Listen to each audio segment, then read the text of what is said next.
Rail world کے معزز دوستوں، میں ہوں ماجد ملک اور آپ تمام دیکھنے اور سننے والوں کو السلام علیکم۔ ناظرین گرامی، جیسا کہ آپ کے علم میں ہے کہ یہودی ہر وقت اپنے مسیح یعنی دجال کا انتظار کرتے رہتے ہیں اور اس کی آمد کی دعا کرتے ہیں،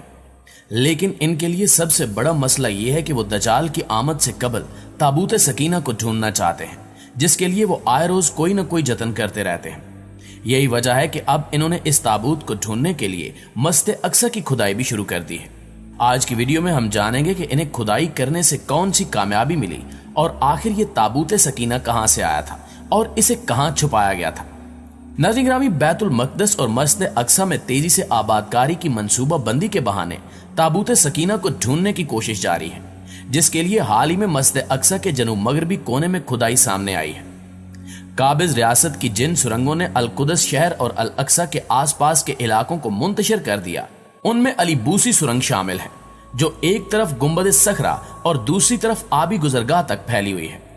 یہ سرنگ مختلف حصوں پر مشتمل ہے، جس کی دو شاخیں داخلی دروازے کے نیچے سے شروع ہوتی ہیں اور سلوان الاقصی کے جنوب میں اور البستان کے پڑوس میں ختم ہوتی ہیں۔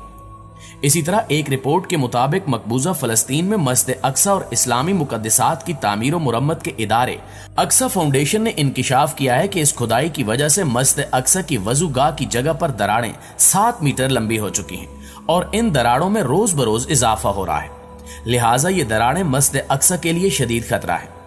اس رپورٹ میں یہ بھی انکشاف کیا گیا کہ مسجد اقصی کو شہید کرنے کے لیے 7 کروڑ امریکی ڈالر کی خطیر رقم مختص کی گئی ہے۔ دوسری جانب فلسطینی مبصرین نے اس بھاری بھرکم صہیونی منصوبے کو براہ راست قبلہ اول کے خلاف سازش قرار دیتے ہوئے کہا ہے کہ یہ رقم کھدائیوں کے لیے نہیں بلکہ مسجد اقصی کو شہید کرنے کے لیے مختص کی گئی ہے، کیونکہ اس رقم کے استعمال سے مسجد اقصی کے گرد کھدائیوں کے ذریعے مقدس مقام کی بنیادیں کھوکھلی کی جائیں گی۔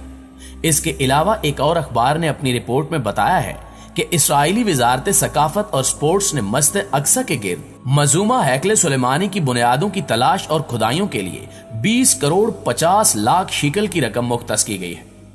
فلسطینی رکن پارلیمان اور القدس کے لیے قائم کردہ مشترکہ پارلیمانی کمیٹی کے رکن طلب ابو ارار نے قبلہ اول کے گرد کھدائیوں کے لیے بھاری رقوم مختص کیے جانے کو انتہائی خطرناک منصوبہ قرار دیا ہے۔ ان کا کہنا ہے کہ الاقصی کے گرد اور اس کی بنیادوں تلے کھدائیاں مغربی صہیونی ایجنڈے کا حصہ ہے، جس کا مقصد مسجد اقصی کے وجود کو خطرے میں ڈالنا ہے۔ طالب ابو ارار نے مزید کہا کہ قبلہ اول کے ارد گرد کھدائیوں کا سلسلہ نیا نہیں ہے، بلکہ مذکورہ خطیر رقم کے منصوبے سے ظاہر ہوتا ہے کہ یہودی انتہا پسندوں کی حکومت قبلہ اول کے وجود کو ختم کرنے کی گھناؤنی سازش کی مرتکب ہو رہی ہے۔ انہوں نے کہا کہ بظاہر اسرائیلی حکومت نے پرانے بیت المقدس اور مسجد اقصی کے گرد کھدائیوں کو آثار قدیمہ کی تلاش کی اسکیموں کا نام دیا ہے، مگر درپردہ اسرائیل مسجد اقصی کی بنیادیں کمزور کر کے مسلمانوں کے تیسرے مقدس ترین مقام کے وجود کو ختم کرنا چاہتا ہے اور تابوت سکینہ نکالنا چاہتا ہے۔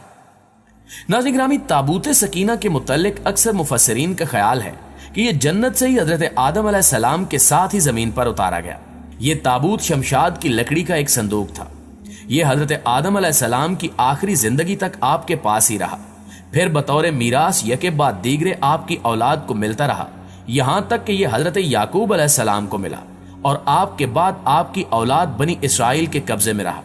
اور جب یہ صندوق حضرت موسیٰ علیہ السلام کو مل گیا تو آپ اس میں تورات شریف اور اپنا خاص سامان رکھنے لگے، لہٰذا یہ بڑا ہی مقدس اور بابرکت صندوق تھا۔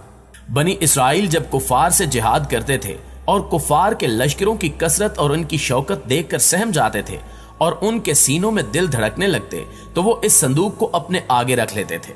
اس صندوق سے ایسی رحمتوں اور برکتوں کا ظہور ہوتا تھا کہ مجاہدین کے دلوں میں سکون اور اطمینان کا سامان پیدا ہو جاتا تھا اور مجاہدین کے سینوں میں لرزتے ہوئے دل پتھر کی چٹانوں سے زیادہ مضبوط ہو جاتے تھے۔ اور جس قدر صندوق آگے بڑھتا تھا، آسمان سے نصر من الفتح القریب کی بشارت عظمی نازل ہوا کرتی اور فتح مبین حاصل ہو جایا کرتی تھی۔ بنی اسرائیل میں جب کوئی اختلاف پیدا ہوتا تھا تو لوگ اسی صندوق سے فیصلہ کراتے تھے۔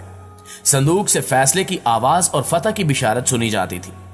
بنی اسرائیل اس صندوق کو اپنے آگے رکھ کر اور اس کو وسیلہ بنا کر دعائیں مانگتے تھے تو ان کی دعائیں قبول ہوتی تھیں اور بلاؤں کی مصیبتیں اور وباؤں کی آفتیں ٹل جایا کرتی تھیں۔